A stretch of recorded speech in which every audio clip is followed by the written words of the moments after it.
당신의 그 섬김이 해가 찌는 날이 우리 찬양 들으시고 우리 강의 시작합니다. 당신의 그 섬김이 전국에서 해같이 빛나리. 당신의 그 겸손이 전국에서 해같이 빛나리. 당신의 그 믿음이 전국에서 해같이 빛나리. 당신의 그 충성이 전국에서 해같이 빛나리. 주님이 기억하시면 좋다니. 예수님 사랑으로 가득한 모습 전사도 흥분하는 아름다운 그 모습 전국에서 해같이 빛나리. 당신의 그 순종이 전국에서 해같이 빛나리. 당신의 그 사랑이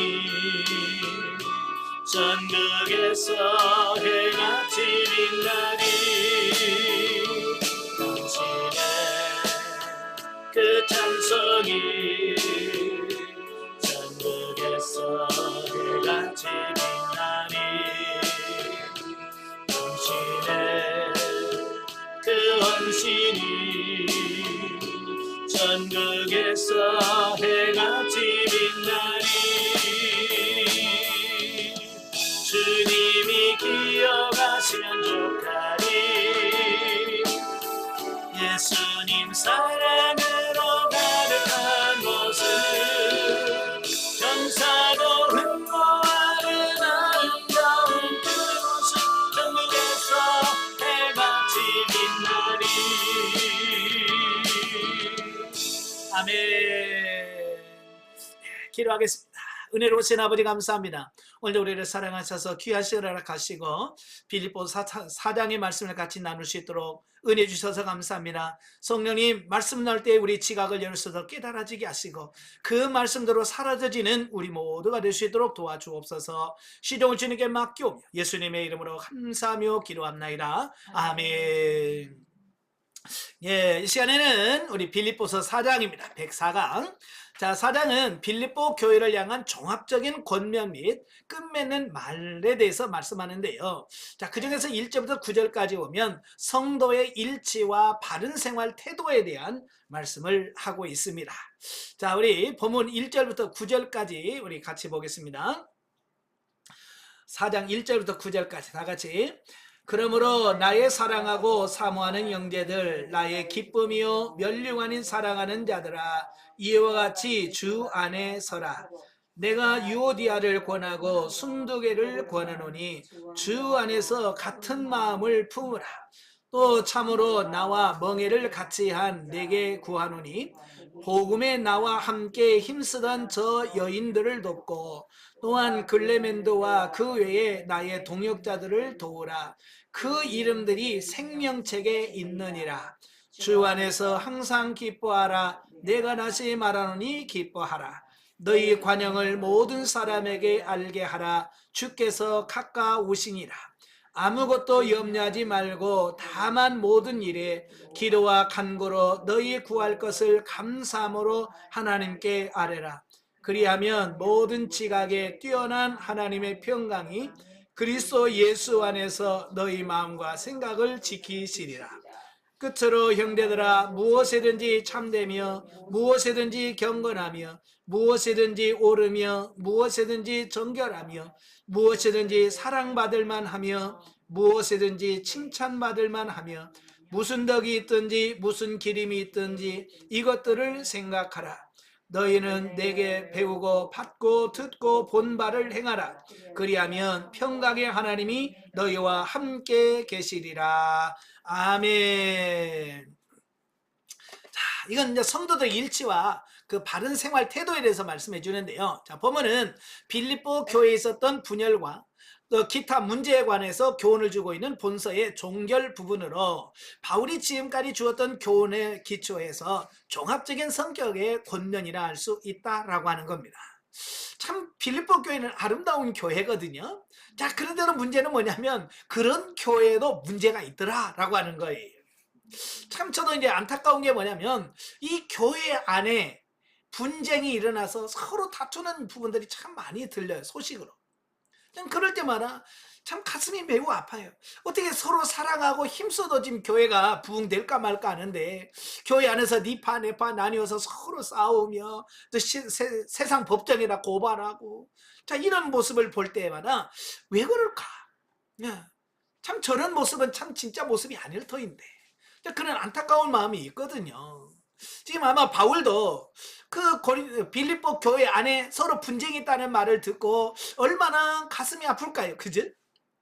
하나님의 교회는 싸우면 안 되는데, 교회 안에 다투면 안 되는데 교회 안에서 다투고 있으니 얼마나 힘들겠어요. 자, 그래서 오늘 본문에서 그 부분을 다루고 있습니다. 자, 이런 본문은 내용상 3분할 수 있는데요. 먼저 1절부터 3절에서 바울은 빌립보 교회 불화의 원인이 된 유오디아와 순두계란 개인의 이름을 거론하면서 직접적이고도 구체적인 충고를 하고 있다라고 하는 겁니다. 아마 빌립보 교회 분쟁의 원인을 제공한 사람이 이 두 사람인 것 같아요. 바로 유오디아와 순두계라고 합니다. 여인들이거든요. 여성들인데 바로 이 둘이 이 교회 안에서 아마 분열을 일으키는 주동자 역할을 했지 않았을까라고 이렇게 봅니다. 물론 이제 무엇 때문에 했는지는 나와 있지 않아요. 뭐 재정 문제인지 뭔지는 모르겠어요. 어쨌든 하여간 문제가 있어요. 예. 그러면서 여기다 직접 이름을 기록한다면 이 성경에 이름을 쓴다는 건 굉장히 중요한 얘기잖아요. 그죠? 왜냐면 성경이 주님 오실 때까지 성경은 변함이 없기 때문에 한번 넣어놓으면 뺄 수도 없어요. 예? 그래서 이건 계속 가야 되는데 이 이름을 넣는다는 것은 아주 심각한 문제예요. 그럼에도 불구하고 이름을 썼단 말이에요. 자, 이건 뭘 말하냐? 바울의 직설적이고도 솔직한 성격을 그대로 보여주고 있습니다. 예. 그리고 또 여기서 이름을 직접 거론했다라고 하는 말은 문제가 그만큼 심각했다라고 하는 것을 의미합니다. 그러니까 뭐 둘이 그냥 말다툼하고 끝나는 정도가 아니었던 것 같아요. 교회에 많은 영향을 끼치기 때문에 이건 심각하다. 그래서 이름을 콕 집어서 그들에게 권면한 것이다 라고 이렇게 볼 수 있겠죠. 네. 그런데 본문을 잘 보면 바울은 그들을 질책하기보다는 교회를 위한 과거 그들의 공헌을 말하면서 주 안에서 한 마음을 품으라 라고 부드러운 어조로 권면하고 있는데, 이는 바울이 그들을 정죄하는 데 목적이 있는 것이 아니라 그들을 깨우쳐 그들로 하여금 다시 복음을 위하여 화합하게 하려는 데 그 근본 목적이 있음을 증거해 준다 라고 하는 겁니다. 여러분, 교회에서 문제를 일으키는 사람들이요 주로 누구냐면 앞장서서 열심히 일했던 사람들이 문제를 일으켜요. 그죠? 자, 그만큼 문제를 일으킨다는 것은 뭐냐면 그만큼은 교회에 관심이 있다는 얘기거든요. 근데 그 관심이 잘못 표현되어지는 거예요. 가만히 보면 교회에서도 그래요. 교회에 대해서 불평을 갖고 있는 분이 있거든요. 뭐 교회가 뭐가 어떠니 뭔가 어떠니, 그런데 보면요 그런 분들을 자세히 보면 다 교회에 관심 있는 분들이에요.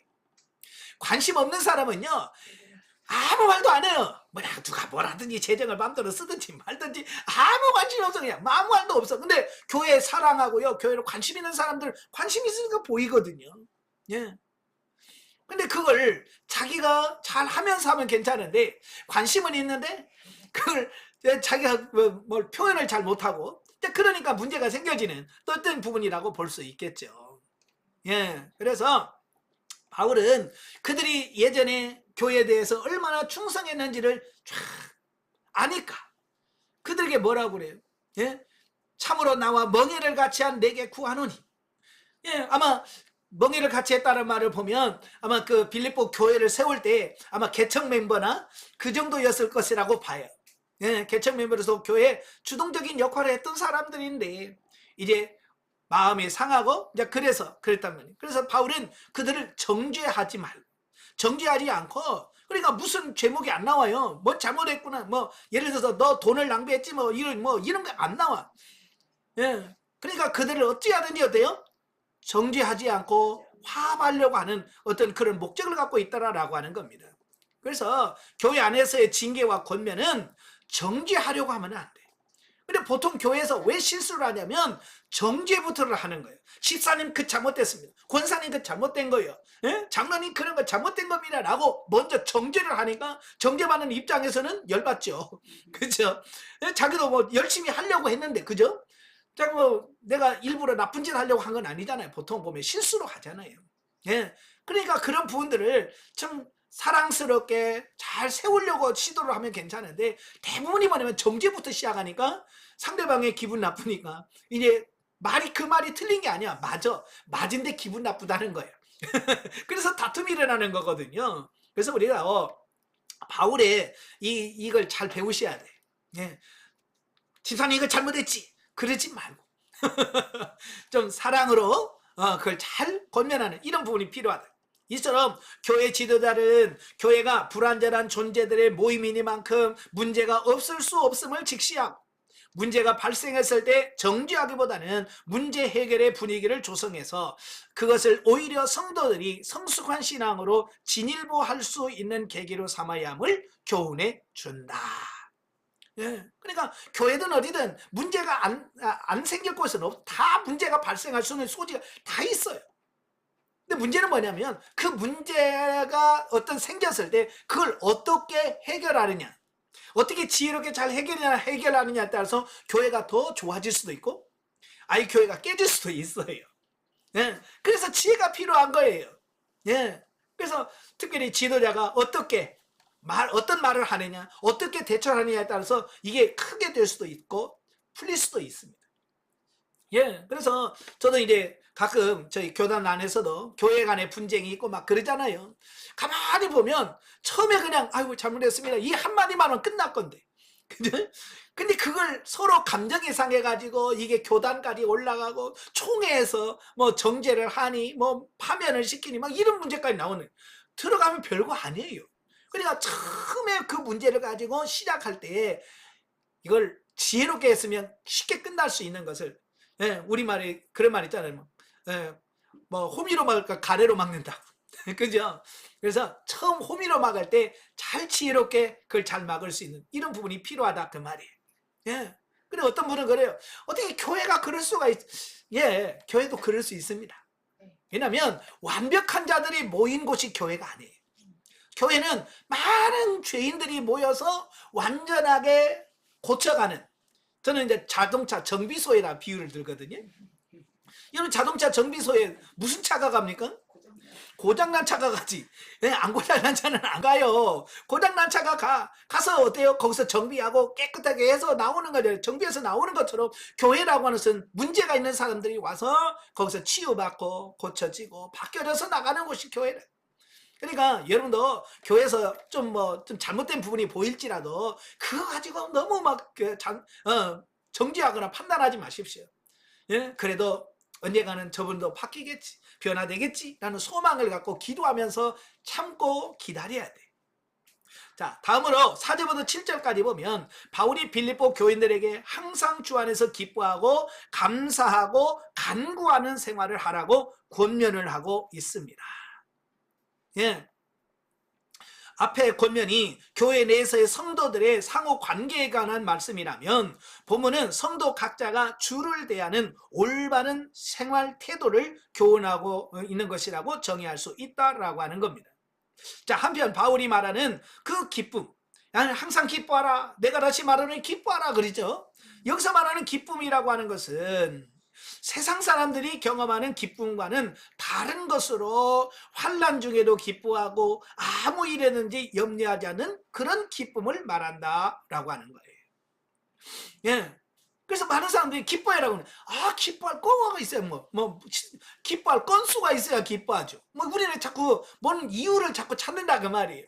성경 보면 바울은 어떤 이유를 들지 않아요. 예. 뭐 때문에 기뻐하라고 말씀하지 않고 그냥 기뻐하라는 거예요. 주 안에서 그냥 기뻐하라고 말씀해주고 있습니다.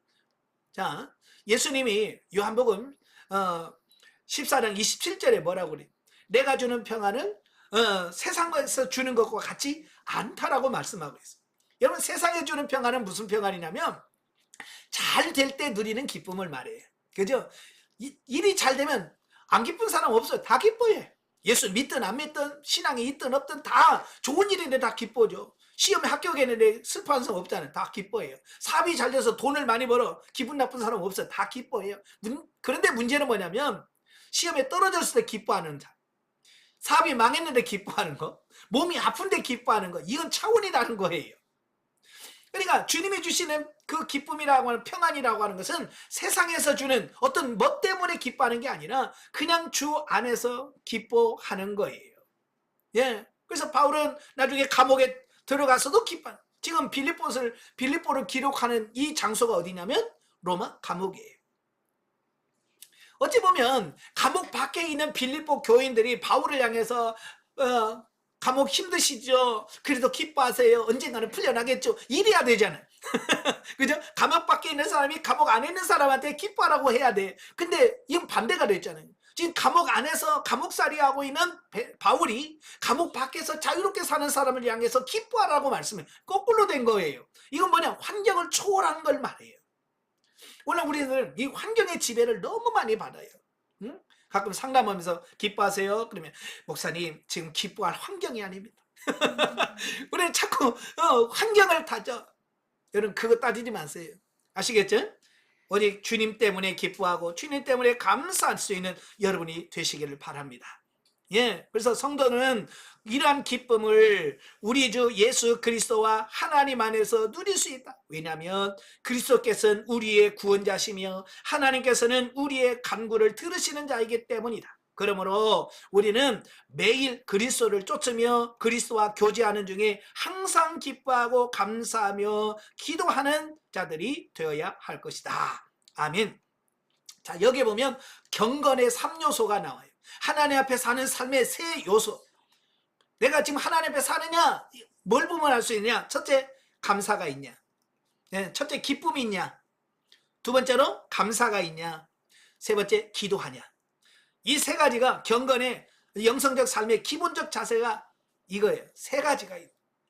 그래서 이 3가지가 있다면 나는 경건한 삶을 살아가고 있다 그 말이에요. 반대로 이 3가지가 없으면 뭐가 돼? 아, 내가 지금 영성이 안 되고 있구나. 예? 항상 짜증냅니다. 이거 영성 안 된 거예요. 아시겠죠? 항상 불평, 이것도 영성이 안 된 거예요. 항상 잠만 잔다, 이것도 영성이 안 된 거예요. 아시겠죠? 항상 기뻐하고 범사에 감사하고 쉬지 말고 기도하는 것. 이 3가지가 내가 경건하고 영성이 덧입혀졌는가 라고 하는 부분을 나를 체크할 수 있는 요소다라는 걸 잘 기억하시면 좋겠고요. 자, 끝으로 8절부터 9절은 성도들이 마땅히 힘써야 할 몇 가지 덕목에 관한 교훈을 주고 있는데요. 바울은 그들에게 그리스도인으로서 선한 행실을 요구하고 있습니다. 이것은 그리스도인의 삶이 단순히 사변적인 것이 되어서는 안 되며 진리의 가르침을 쫓아 실천하는 것이야 함을 의미한다. 여기서 사변적이라고 하는 것은 뭐예요? 죽은 지식을 말합니다. 예? 그러니까 영성은 배운 것으로 끝나는 게 아니에요. 많은 분들은 제가 얼마 전에도 어느 분한테 영성 얘기했더니 자기는 제 강의를 다 들었대. 유튜브로 다 들었대. 자기는 들었기 때문에 영성이 됐다고 얘기해요. 아니요, 그건 지식으로만 받아들인 거지. 영성이라는 것은 제가 늘 말하잖아요. 지식이 아니라, 이론이 아니라 실제요, 삶이다라고 표현하잖아요. 그죠? 어떤 지식을 취하는 게 아니에요. 우리 삶 속에서 그렇게 사라져지는 그 실천적 삶이 나와야만 진짜지. 삶이 없다면 이건 그냥 사변적인 거예요. 조금 전에 말했죠. 경건의 3요소. 항상 기뻐하는가? 항상 범사에 감사하는가? 쉬지 말고 기도하는가? 이 3가지를 보면서 이건 그냥 지식만 알아서 맨날 그거 암송한다고 그게 되어지는 게 아니잖아요. 그죠? 실질적으로 내가 기뻐해야 되고 감사해야 되고 기도할 수 있는 이런 삶이 나와야지. 그게 없으면 이건 죽은 거예요. 그러므로 믿음이 그의 행함과 함께 일하고 행함으로 믿음이 온전케 되었느니라 라고 하는 야고보서 2장의 말씀을 기억하고 우리는 믿음의 아름다운 신앙의 열매들을 영성이 맺는 자들이 되어야 할 것이다. 예? 삶에서 나와야 돼. 그래서 제가 그래, 영성의 꽃은 윤리다 그랬잖아요. 윤리는 뭐예요? 삶이에요. 내가 영성이 됐다면 나의 삶 속에서 자연스럽게 나올 수 있어야 된다는 거예요. 예? 사랑합시다, 사랑합니다, 그리고 맨날 인상 쓰고, 예? 불평하고 미워한다면 이건 아닌 거잖아요. 그죠? 사랑하는 삶이 나와야 돼. 얼굴 표정에서부터 사랑하는 표정이 나와야 돼. 자, 우리도 예수님도 그러잖아요. 열매로 그 사람을 안다. 그 사람의 영성이 잘 되느냐 안 되느냐는 것은 그 사람의 삶을 가만히 보면 그 삶 속에서 풍겨나오는 열매들이 있잖아요. 그죠? 말하는 어투나 행동하는 행동에서 그냥 자연스럽게 흘러나와요. 이건 꾸밀 수가 없어. 가장할 수가 없어요. 그래서 여러분도 실제로 되어지는 여러분 되시기를 바랍니다.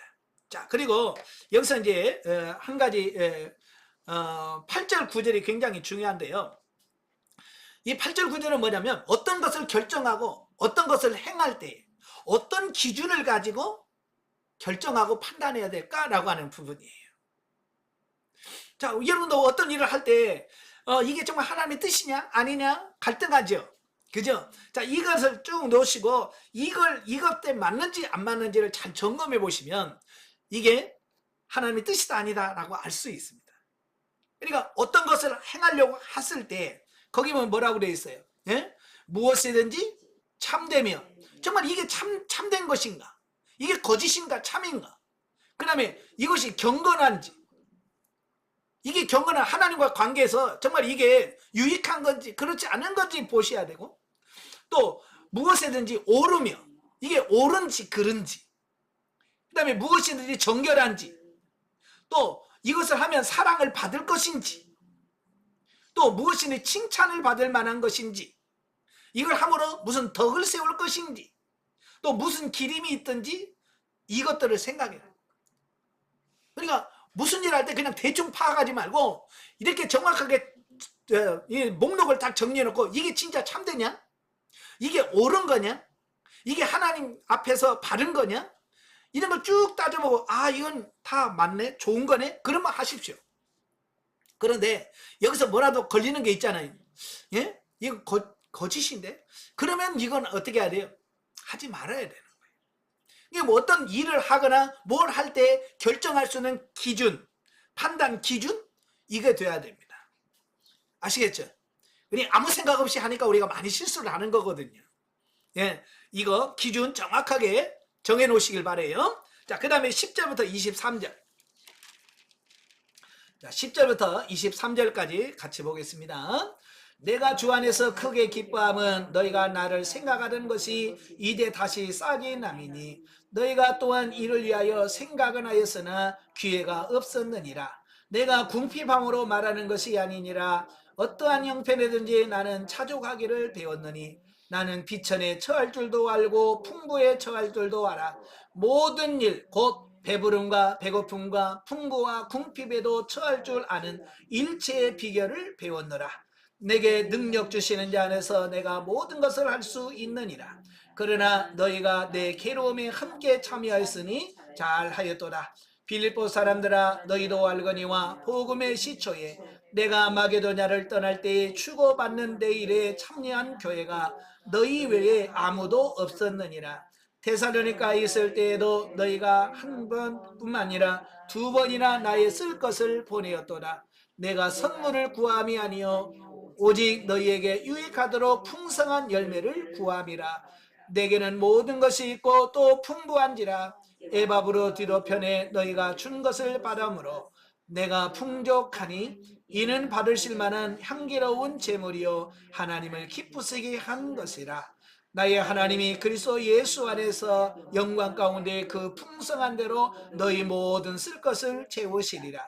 하나님 곧 우리 아버지께 세세 무궁토록 영광을 돌릴지어다. 아멘. 그리스도 예수 안에 있는 성도에게 각각 문안하라. 나와 함께 있는 형제들이 너희에게 문안하고 모든 성도들이 너희에게 문안하되 특히 가이사의 집 사람들 중 몇이니라. 주 예수 그리스도의 은혜가 너희 심령에 있을지어다. 아멘. 자, 이건 이제 본서를 끝맺으면서 하는 결론의 말인데요. 자, 1절부터 9절로 본서는 일단락됩니다. 그리고 본문은 이제 본서 전체의 최종 결론부에 해당되는 부분으로 크게 두 부분으로 나뉘어집니다. 먼저 10절부터 20절은 바울이 그동안 자신에게 물질적 도움을 준 빌립보 성도들에게 감사의 말을 전하는 부분이에요. 이것이 빌립보서를 기록한 목적이기도 하거든요. 그가 힘들고 어려웠을 때 물질로 도우니까 거기에서 감사하는 마음을 전하기 위해서 이 본서를 쓴 거거든요. 자, 본문을 보면 바울은 빌립보 교인들의 지속적인 물질 지원에 감사의 뜻을 전하면서 자기 간증적 내용을 곁들임으로써 자신이 단지 물질로 인하여 감사하는 것이 아니라 그 물질 속에 담긴 빌립보 교인들의 사랑과 신앙 때문에 감사하고 있음을 밝히고 있다라고 하는 겁니다.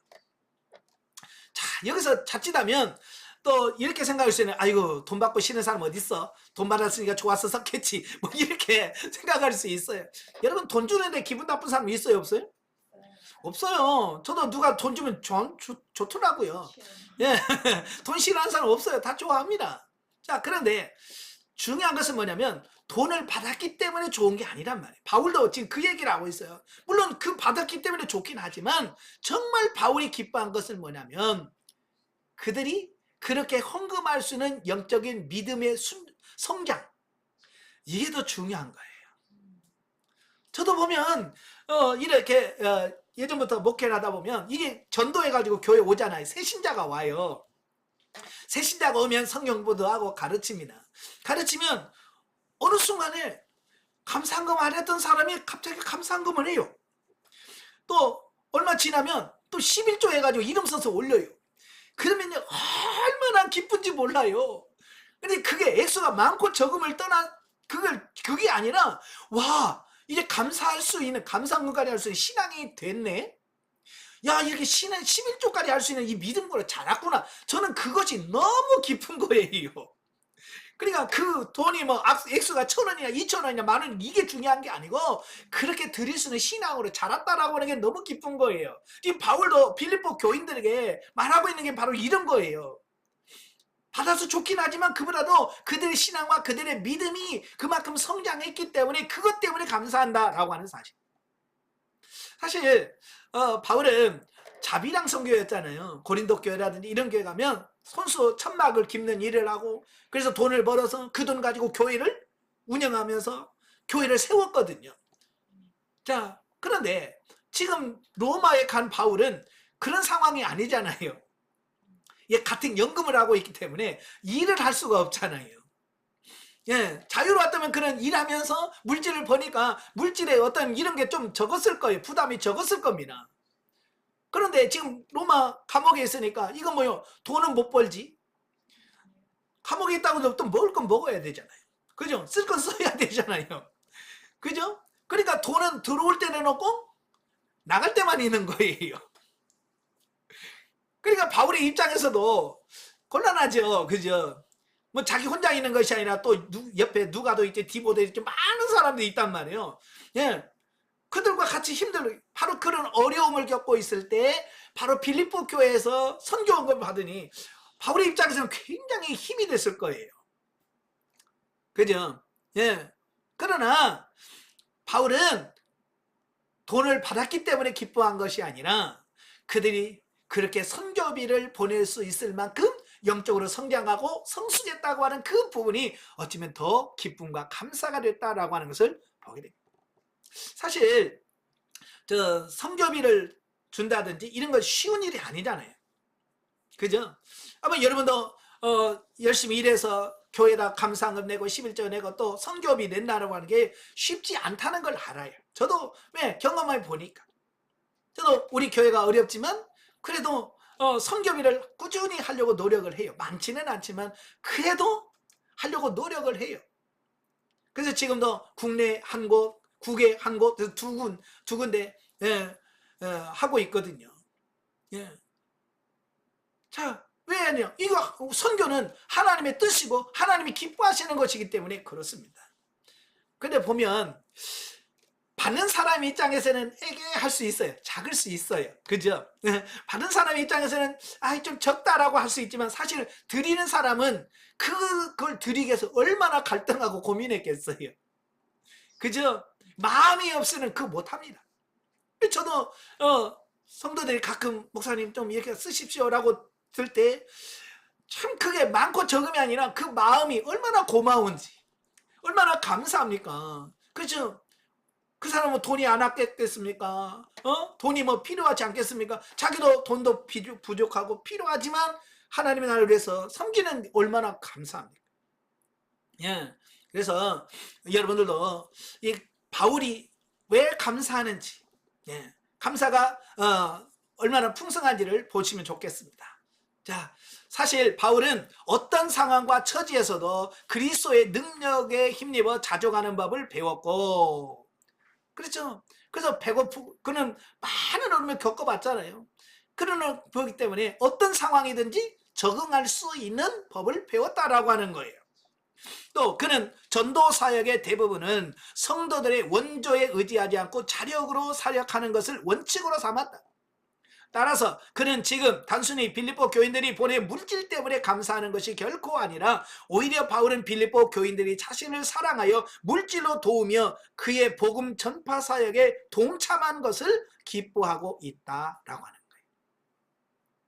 더 나아가 바울은 그러한 그의 감사를 통해서 빌립보 교인들이 더욱 사랑과 신앙으로 굳게 서는 계기가 되기를 바라고 있다라고 하는 겁니다.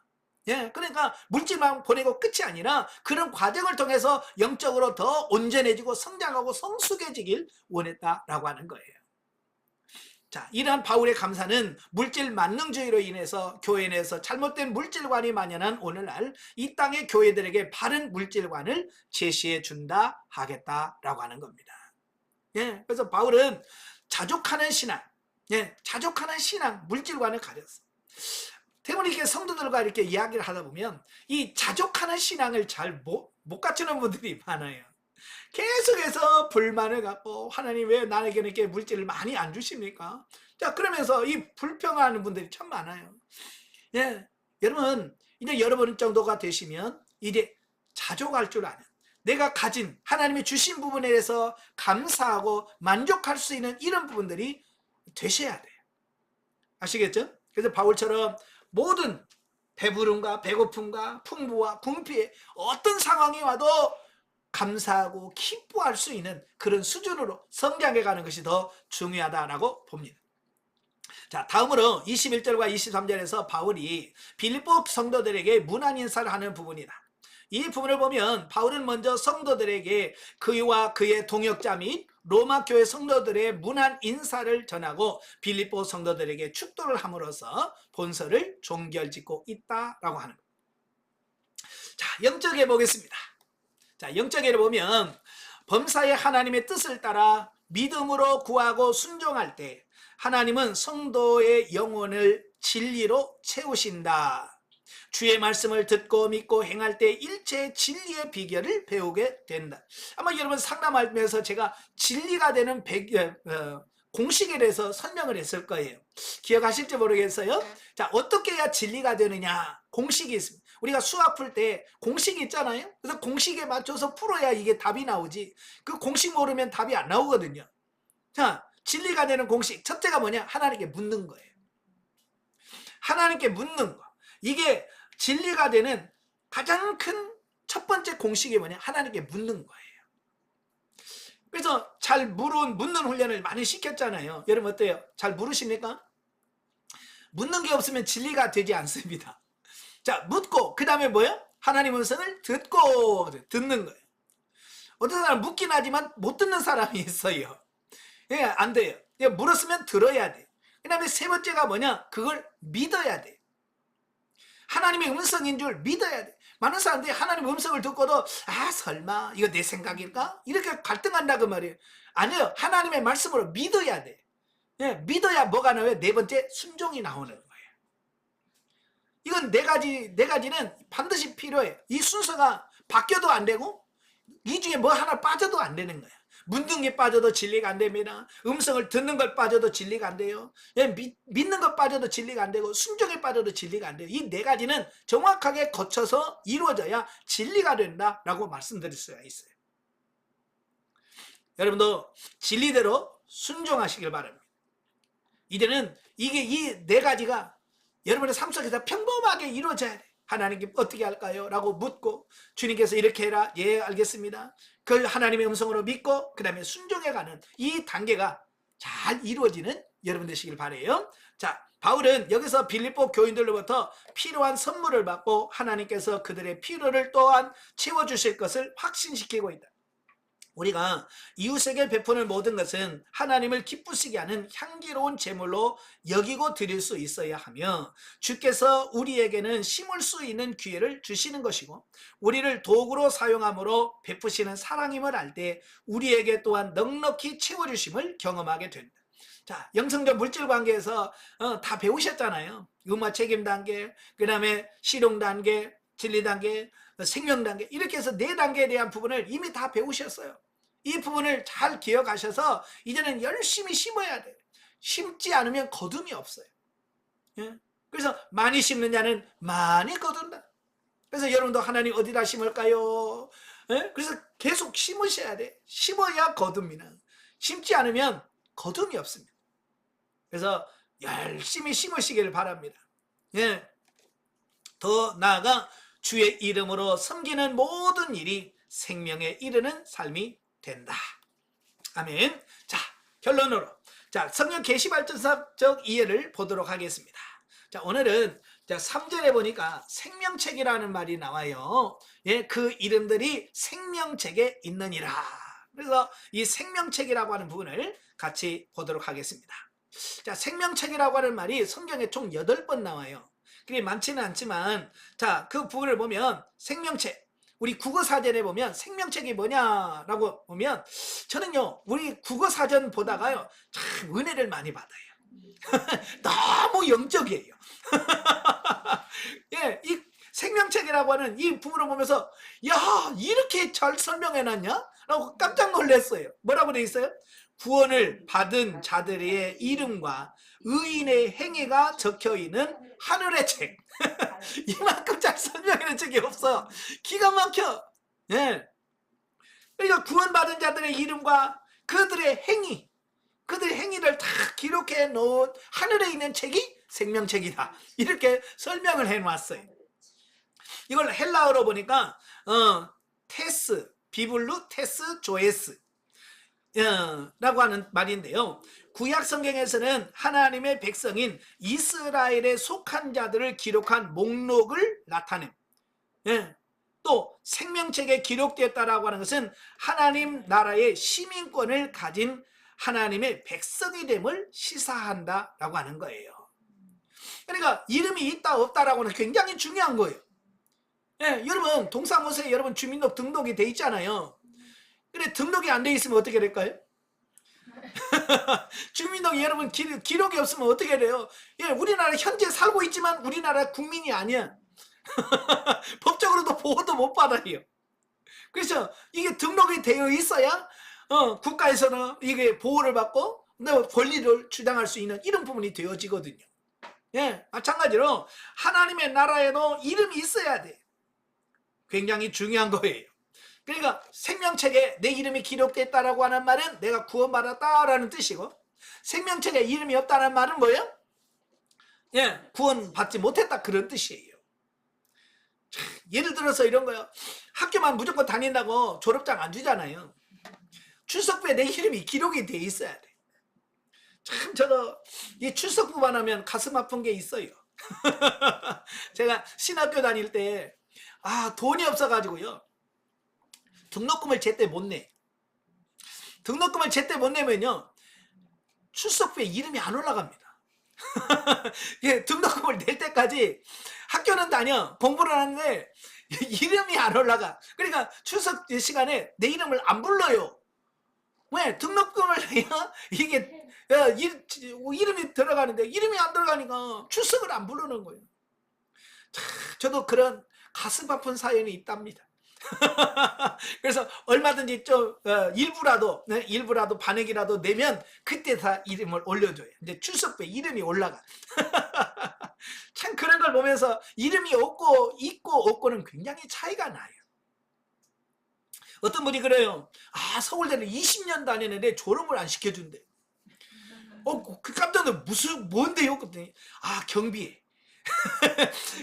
서울대 경비라서 20년을 출퇴근했는데 출석부 이름이 하나도 없으니까 아무리 20년 다니고 30년을 다녀도 그분에게 졸업장을 안 주는 거예요. 이름이 있고 없고가 그게 중요하다는 얘기예요. 아시겠죠? 자, 성경에 보면 유난히 사람들의 이름이 굉장히 많이 나와요.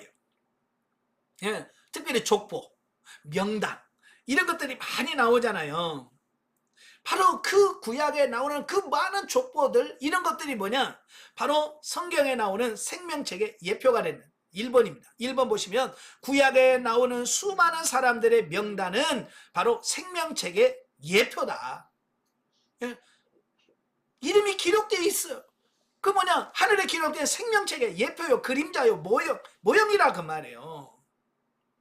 이게 굉장히 중요한 거예요. 저는요, 옛날에 성경 읽다가 족보가 나오면은, 아, 이름을 왜 써놨어? 이 성경에 얼마나 다른 거 쓸 것도 많은데, 왜 이런 걸 써놨어? 특별히 창세기 5장에 보세요. 아브라함의 계보는 이러하니라. 그래서 아브라함은 누구를 낳고 벳살에 죽고. 여러분, 그게 은혜가 돼야 안 돼? 자, 그거 읽으면서 은혜 되시면 손 들어봐요. 하나님 족보 읽으면서 너무 은혜가 돼서 울었어요. 손 들어봐요. 하나도 없어. 짜증나. 이걸 왜 기록놨어, 이걸? 다 의미가 있기 때문에 기록해 놓은 거예요. 바로 성경에 이름이 기록되어 있듯이 하나님의 나라에서 우리의 이름이 기록되어 있다. 이것을 말로만이 아니라, 말로만 너 이름이 다 기록되어 있어 그러면 근거가 뭔지 모르잖아요. 그죠? 내 이름이 기록되니 근거가 없잖아. 근데 성경을 보면 바로 그 족보에 보면 이름이 다 기록이 되어 있어. 그러니까 기록은 이런 식으로 생명책에 내 이름도 기록되어 있겠구나 라고 우리가 소망을 갖게 되고, 믿게 되어지는 이런 부분을 보게 된다 그 말이에요. 그래서 성경에 보면 명단들이 있는 거예요. 그래서 예전에 이걸 몰랐을 때는요, 저는 계시발전사 이걸 몰랐을 때는요, 그냥 족보 건너갔어요. 그냥 창세기 5장 아브라함의 계보 넘어가고 6장으로 바로 넘어갔어요. 근데요, 이걸 알고 보니까 이 이름이 중요하구나. 이름이 기록되어 있고 안 돼. 이게 진짜 중요하구나. 그래서 저는 지금은 하나도 안 넘어갑니다. 다 읽고 넘어갑니다. 내 이름도 기록하옵소서.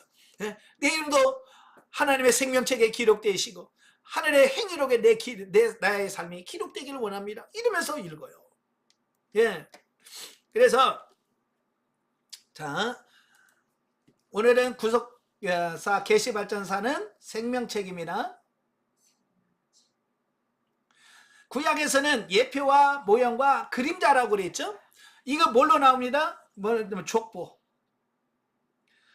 구약의 족보는 굉장히 중요한 거예요.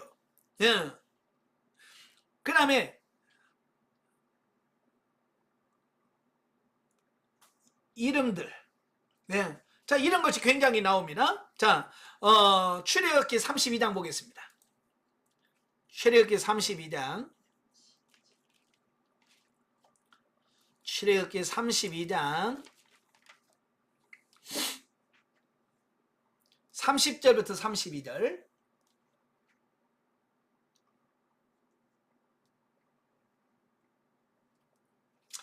이튿날 모세가 백성에 이르되 너희가 큰 죄를 범하였도다.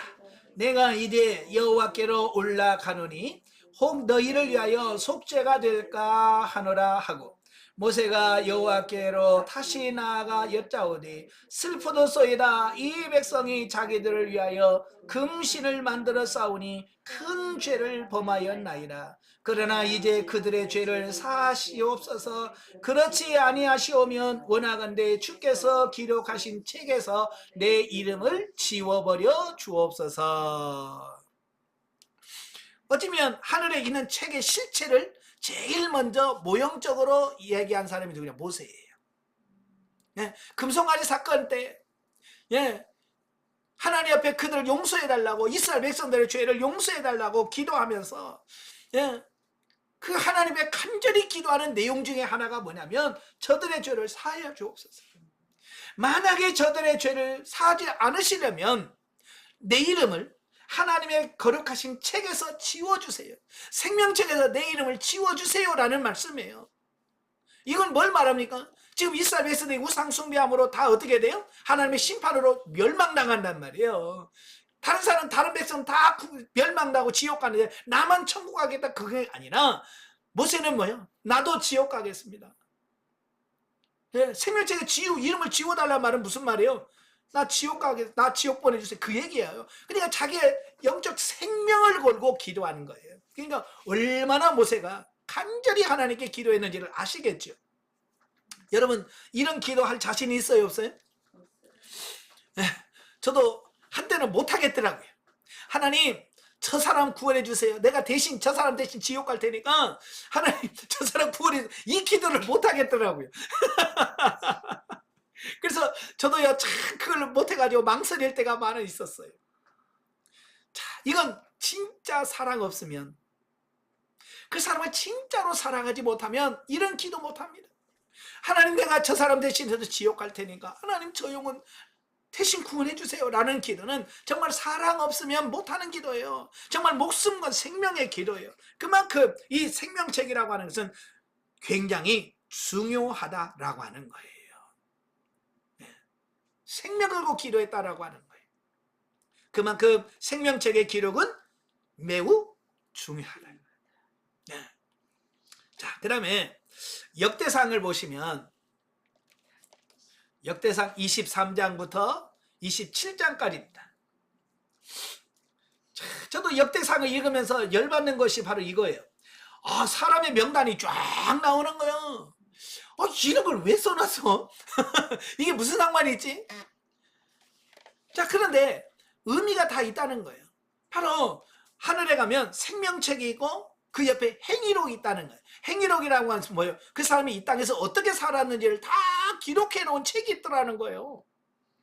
예. 그래서 그 책에 기록된 대로 심판하겠다는 거예요. 근데 구약에 보면 그 다윗에 보면 다윗 옆에서 다윗을 도와서 일한 사람들이 다 이름이 기록되어 있더라는 거예요. 예.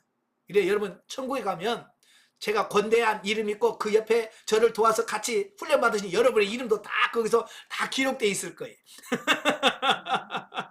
여러분이 이 영성사역을 협조한 거, 얼마나 뭘 협조했는지 여러분 다, 예?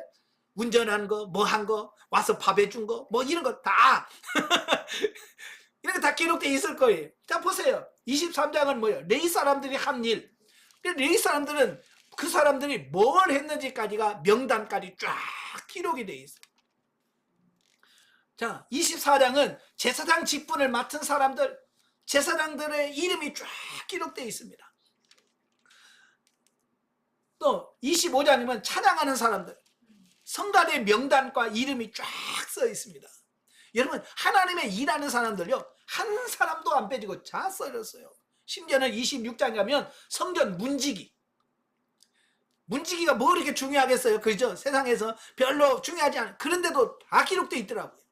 이걸 보면서 뭘 생각하냐면, 아, 사소한 작은 것까지도 하나님은 잊지 아니하시고 다 기록해 놓으시는구나. 예? 그래서 예수님 뭐라고 했어요? 어린 소자에게 냉수 한 그릇 주는 것도 내가 잊지 않고 기억해. 상을 주겠다라고 말씀했거든요. 여러분이 행한 모든 것, 작은 것까지도 하나님께서는 다 기록하신다, 그 말이에요. 예. 또 27장에 가면, 예? 성전에서 일한 사람뿐만 아니라 그 가문의 우두머리와 관원들, 예? 일꾼들 다 이름을 하나도 빠짐없이 다 기록해 놓았다라고 하는 거예요. 예. 이것은 뭘 의미합니까? 하나님의 나라에 이렇게 우리의 이름과 행위가 다 낱낱이 기록되어 있음을 우리에게 보여준다라고 하는 거예요. 그래서 굉장히 구약에서는 족보와 이름, 명단이 굉장히 중요한 거예요. 자, 그런데 구약의 특징이 하나가 있어요. 구약에서의 특징이 뭐냐면 시편 69편 28절.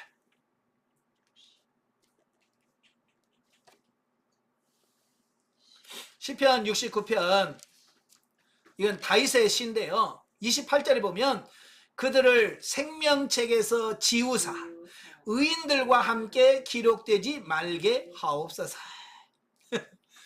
하나님께 기도하는데 뭐예요? 그의 이름을 생명책에서 뭐라고요? 지워달래. 이 지워달라는 말은 무슨 말이라고 그랬어요? 지옥 가게 해달라는 말과 같다고 그랬잖아요. 예. 또 시편 9장, 시편 9편 5절. 시편 9편 5절에 보면 이방 나라들을 책망하시고 악인을 멸하시며 그들의 이름을 영원히 지우셨나이다. 이 말을 보면 생명책의 이름이 기록되기도 하고 지워지기도 하더라 그 말이에요. 예, 이게 이제 굉장히 중요한 거예요. 기록되어지지만 그 기록이 지워질 수도 있다라고 하는 거예요. 이게 그 구약에서의 말씀이에요. 그래서 구약에 보면 하나님 앞에 쓰임받다가도 어느 순간에 버림을 받기도 하잖아요. 그죠? 그들의 행위나 삶을 통해서 이 부분들이 결정되어진다라고 하는 것을 보게 되어집니다. 그러니까 자칫하면 칼빈의 그 예정론 교리와 좀 부딪힐 수 있는 부분이긴 하지만 이건 제가 하는 말이 아니라 성경에서 그 이름도 지워질 수 있다라고 말씀하고 있거든요. 예. 그러니까 우리의 삶이 어떠해야 되는지 이 부분을 우리가 잘 기억하시고 한번 기록됐다고 거기서 만족하지 말고 더 확실하게 하나님 앞에 사는 것이 중요하다 이야기를 하고 있는 거예요. 자, 구약에서는 뭐라고 그랬어요? 예표와 모형과 그림자로 족보, 또 이름, 그 다음에 명단. 자, 이런 부분들이 하나의 예표와 생명책의 예표와 그림자예요. 자, 신약시대에 오면 성취가 나오는데요. 자, 누가복음 10장. 누가복음 10장 17절부터 20절. 다 같이 읽겠습니다. 70인이 기뻐하며 돌아와 이르되 주여 주의 이름으로 귀신들도 우리에게 항복하더이다. 예수께서 이르시되 사단이 하늘로부터 번개같이 떨어지는 것을 내가 보았노라. 내가 너희에게 뱀과 전갈을 밟으며 원수의 모든 능력을 제할 권능을 주셨으니 너희를 해칠 자가 결코 없으리라. 그러나 귀신들이 너희에게 항복하는 것으로 기뻐하지 말고 너희 이름이 하늘에 기록된 것으로 기뻐하라 하시니라. 아멘. 저는요 이 말씀 듣고 얼마나 충격받았는지 몰라요. 왜냐면요 저는요 기도할 때마다 맨날 이런 거 기도했거든요. 하나님 귀신이 떠나가게 하시고 질병이 낫게 하시고 각종 권능과 기적이 나타나기를 저는 그걸 추구하면서 그걸 위해서 열심히 기도했거든요. 심지어 예수님도 그 70명을 전도대로 파송을 합니다. 파송을 하면서 그들에게 각종 귀신과 병을 고치는 능력을 주었어요. 능력을 주고 그들을 전도 보냈습니다. 그들이 가서 진짜로 실제적으로 막 귀신이 떠나가고 병이 낫고 그러니까 얼마나 신났겠어요. 만약에 여러분도 그러면 신나겠죠. 그죠? 신나가지고 돌아와서 막 예수님한테 간증하는 거야. 예수님, 우리가 막 그 귀신을 쫓아냈고요. 막 안진병이가 일어났고요. 막 자랑하는 거예요. 그들은 뭐가 더 커 보인다고요? 예, 기적과 이적 이게 커 보인다 그 말이에요. 그러니까 막 그걸 자랑하는 거예요. 그 능력을 누가 줬어요? 아니 하나님 주셨잖아요. 예수님이 주셨잖아요. 그러니까 그걸 자랑해봐 의미가 없어요. 그러니까 예수님이 뭐라고 그래요? 그 얘기 다 듣고 있다가 야 귀신이 항복하는 것으로 기뻐하지 말라. 뭐 때문에 기뻐하라? 너의 이름이 예, 하늘에 기록된 것으로 기뻐해라. 요게 진짜지. 이건 진짜가 아니야. 이야기를 하고 있는 거예요.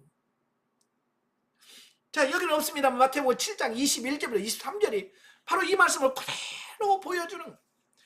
주여 내가 주의 이름으로 선지자도 했고 내가 주의 이름으로 귀신도 쫓아냈고 내가 주의 이름으로 기적을 행했나이다. 그때 주님 뭐라고 그런다고 그랬어요? 나는 너를 도무지 알지 못하노라. 이 불법을 행하는 내가 떠나가라. 아유 기적과 이적을 나타내는 게 중요한 게 아니더라고요.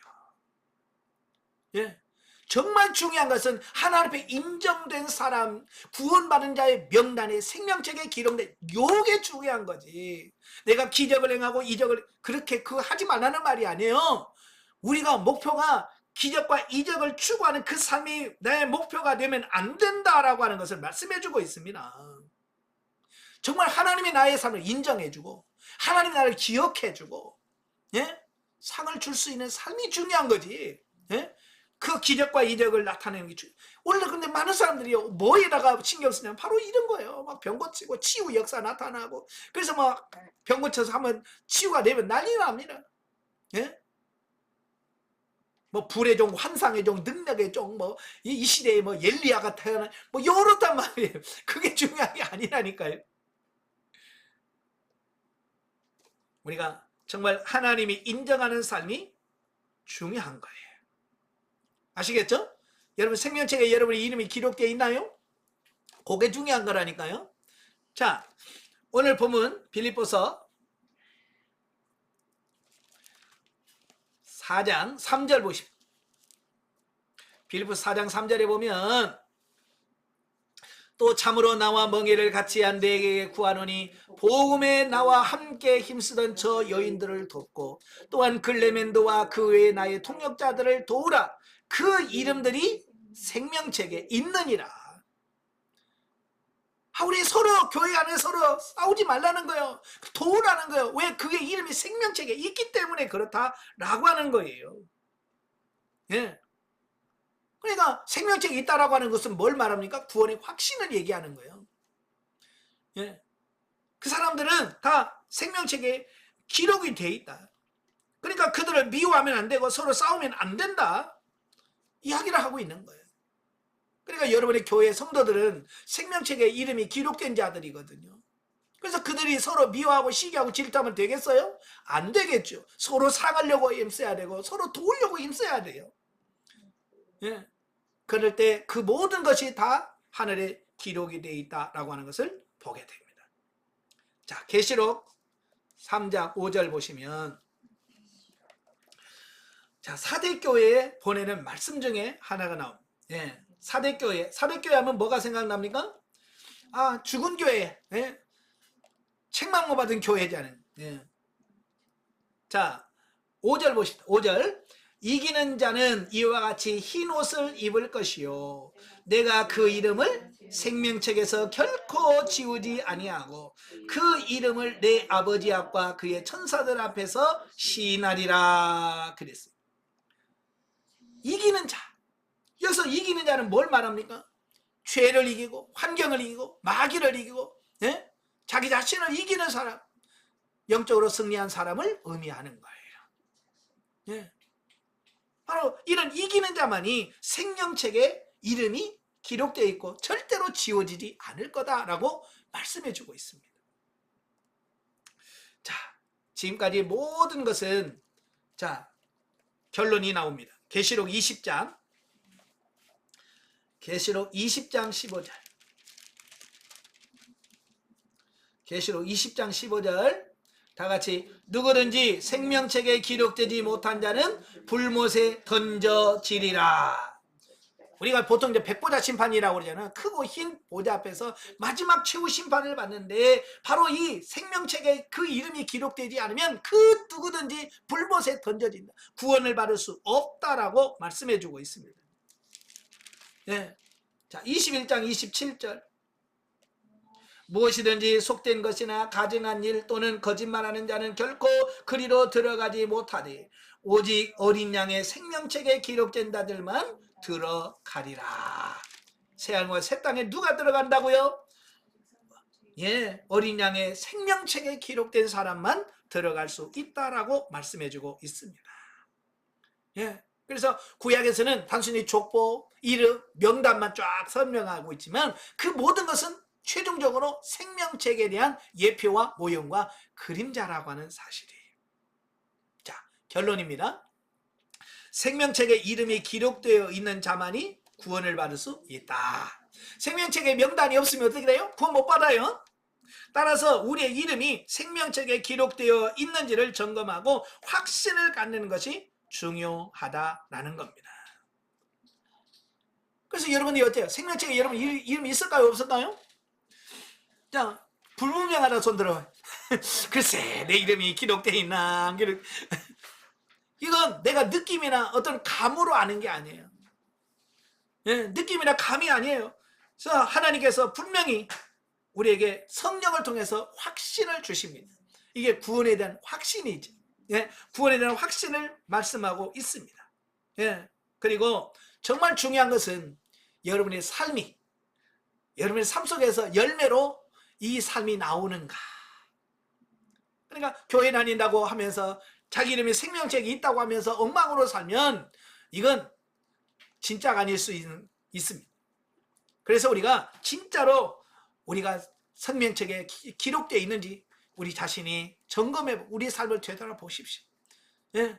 되돌아보고 확신을 갖고 바울이 말한 것처럼 그 부름의 상을 바라보면서 열심히 달려가는 여러분이 되셔야 될 줄로 믿습니다.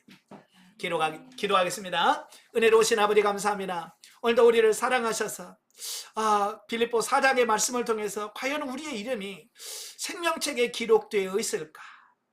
우리 자신의 삶을 한번 되돌아보기를 원합니다. 하나님께서는 한 영혼도 실어버리거나 잃어버리지 않는다고 말씀했습니다. 우리 이름이 생명책에 기록되어지게 하시고 하나님 나라 갔을 때 부끄러운 구원이 아니라 영광스러운 구원에 참여하는 우리 모두가 될 수 있도록 도와주시옵소서. 예수님의 이름으로 감사하며 기도합나이다. 아멘. 하나님께 드립니다.